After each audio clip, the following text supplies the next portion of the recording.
pp. Oke. Next, kita akan uji dengan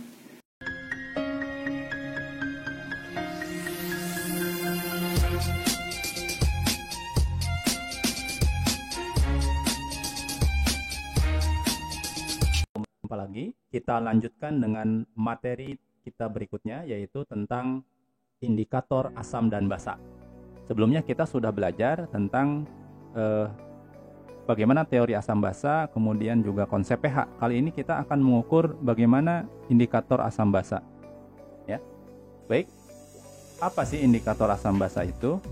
Ya.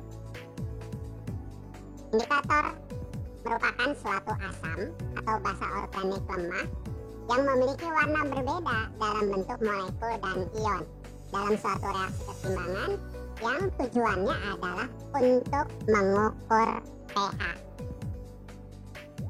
Indikator asam basa itu terdiri dari indikator alami dan indikator buatan. Ya.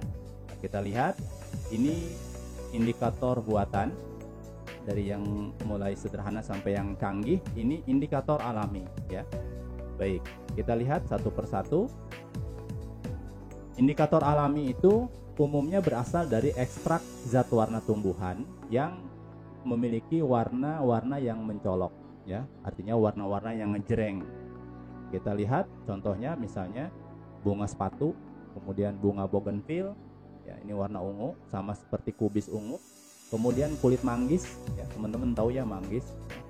Nah, itu dia punya ciri khas warnanya. Kemudian kunyit, kemudian pacar air. Nah, jadi zat-zat yang alam yang warnanya mencolok ini bisa digunakan untuk indikator alami, ya. Nanti teman-teman bisa mencoba di rumah. Kemudian yang berikutnya, indikator buatan. Ini terdiri dari lakmus, ada lakmus biru, ada lakmus merah. Teman-teman sudah belajar di SMP, ya. Kemudian ya, ini yang lebih canggih dari lakmus, yaitu indikator universal. Bisa bentuknya seperti ini atau seperti ini, kotak, ya. Kemudian ada yang lebih canggih lagi, ini yaitu pH meter digital. Jadi nanti ketika alat ini dicelupkan ke larutan, langsung terdeteksi ini angka pH-nya berapa, seperti itu. Kita tahu pH itu rentangnya antara 0 sampai 14, ya, dari 1 sampai 14. Baik, kita lihat berikutnya indikator buatan yang berbahan cair. Jadi kalau tadi ini adalah bahan-bahan yang padat, ya, yang bahan cair itu ada beberapa, teman-teman, ya. Di lab ini kita suka gunakan, yang diantaranya yaitu ada metil kuning, disingkat MK. Nah, dia punya trayek atau rentang pH 2,9 sampai 4. Metil oranye atau jingga atau disingkat MO 3,1 sampai 4,4. Metil merah 4,2 sampai 6,2. Bromtimol biru dia rentang trayek ukur pH-nya dari 6 sampai 7,6. Ada lagi phenolphthalein atau disingkat PP.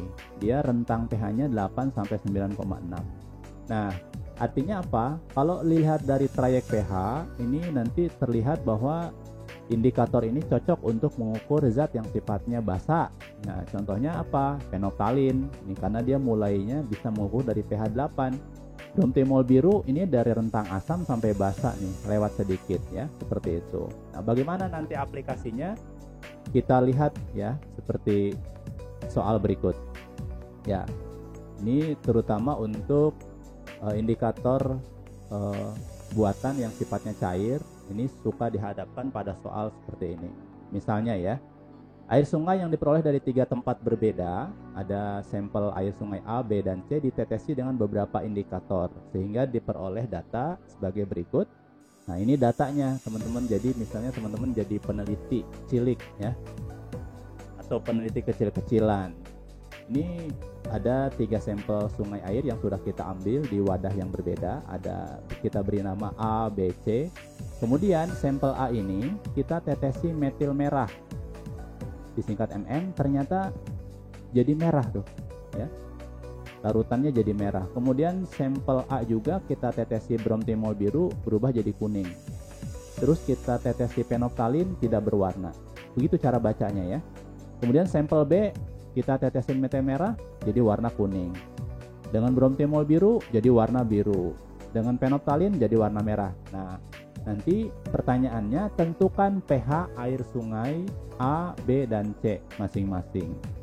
Nah, jadi kita bisa menentukan dari data ini itu pH zat tersebut.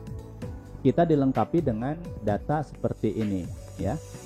Nah, ini sudah data bawaan bahwa kalau metil merah dengan rentang pH-nya itu 4,2 sampai 6,3, dia menunjukkan kalau pH-nya itu 4,2 atau lebih kecil, artinya misalnya 4, 3,8, ini menunjukkan warna merah nanti larutannya gitu. Kalau misalnya zat itu menunjukkan pH 6,3 atau lebih besar, ya misalnya 6,4, 6,5, itu menunjukkan warna kuning. Begitu cara bacanya ya, data ini. Nah, trayek pH itu apa? Rentang pH yang dapat diukur oleh indikator. Yuk, kita coba jawab. Jadi ada soal seperti ini, tentukan pH masing-masing ya. Kita lihat. Nah, ini data soal kita. Jadi sampel air sungai itu ABC, ini metil merah warna merah, kuning pakai BTB warna kuning, pakai penoptalin tidak berwarna, seperti itu ya. Oke, langkah pertama yang teman-teman lakukan adalah membuat garis bilangan ya. Nah, seperti ini.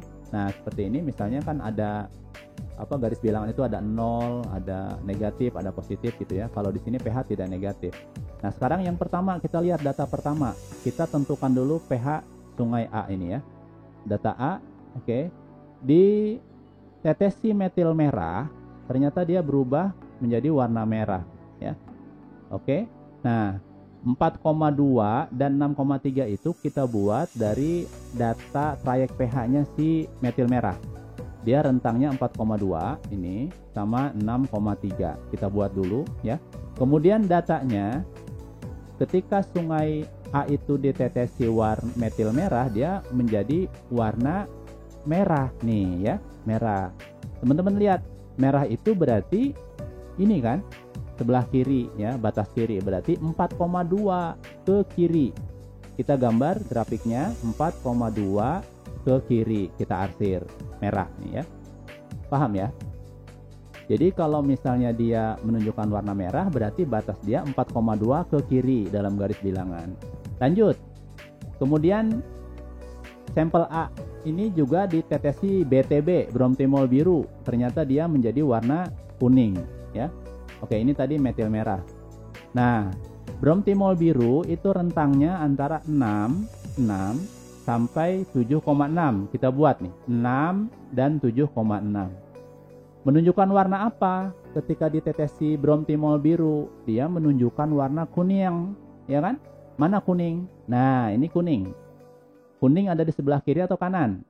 Ada di sebelah kiri dalam batas warna. Berarti kalau dia menunjukkan di batas kiri, pH-nya itu 6, kita arsir ke kiri, jangan ke kanan. Ya, kita arsir dengan warna kuning. Jadi bromtimol biru pH-nya dia menunjukkan warna kuning dalam data, jadi kita arsir ke kiri. Paham ya? Sudah mulai paham nih. Kemudian yang terakhir, sampel sungai A ditetesi dengan penoptalin.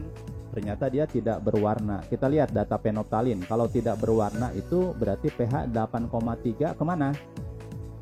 Ke kiri, betul ya. Baik, berarti kita buat dulu rentangnya ya. Ini tadi yang BTB 8,3 ini untuk penoptalin dan 10, 8,3 dan 10. Mana yang kita arsir? 10 ke kanan atau 8,3 ke kiri atau ke kanan? Kita lihat. Tidak berwarna, berarti 8,3 ke kiri. Set, kita arsir lagi dengan warna hijau. Paham ya?